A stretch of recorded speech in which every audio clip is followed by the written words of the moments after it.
ध्यान हेतु सबसे बड़ी जरूरत है संयत चित्त, एवं वह भी आत्मनि अवतिष्ठि हो, परमात्मा में लगा हुआ हो तथा सभी प्रकार के काम्य विषयों में के प्रति वह पूर्णतः वासना रहित, आसक्त रहित, निष्प्रह हो, निर्लोभ हो, तभी उस व्यक्ति के ध्यान भोग में प्रवृत्त होने की बात कही जा सकती है। निष्प्रहता में एवं चित्त की संयतता में बाधक है वे आंधियां, सांसारिक कामोद्वेग, आकांक्षाओं और अहंता की आंधियां हमारे अंतःकरण चतुष्टय को निरंतर प्रभावित करती है। हमारा मन व बुद्धि उसके प्रभावों से बच नहीं पाते। जब हम ध्यान की स्थिति में बैठते हैं तो हमें यही ध्यान रखना है कि हमारा मन व चित्त स्थिर है, इन झोंकों में वह हट नहीं रहा।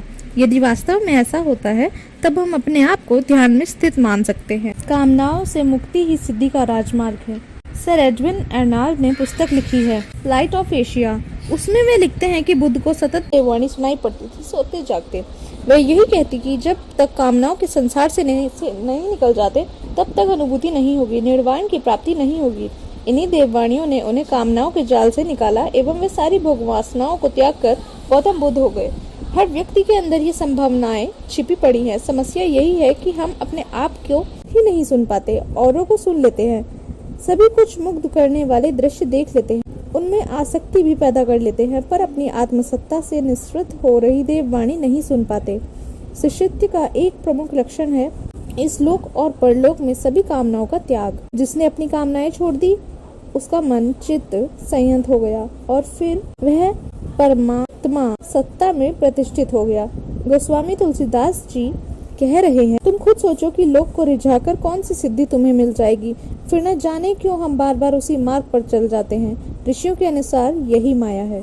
ध्यान सफल तभी होगा जब हम कामनाओं के जाल से निकलेंगे। ध्यान अपने चित्त को निर्मल बनाने की प्रक्रिया भी है तथा उस ध्यान को कैसे किया जाए इसके लिए श्रेष्ठतम उदाहरण हमारे दैनंदिन जीवन का है। हमारी पूजा स्थली में वायु रहित स्थान पर रखा एक दीपक जिसकी ज्योति निरंतर प्रज्वलित है, निष्कंप है एवं हमें हमारे चित्त को भी इस संसार सागर में वैसा ही बनाए रखने की प्रेरणा देती है। हम कितने ही बुद्धिवादी हों, शास्त्र ज्ञान जानते हो, यह स्पष्ट मान लें कि उससे आध्यात्मिक प्रगति संभव नहीं।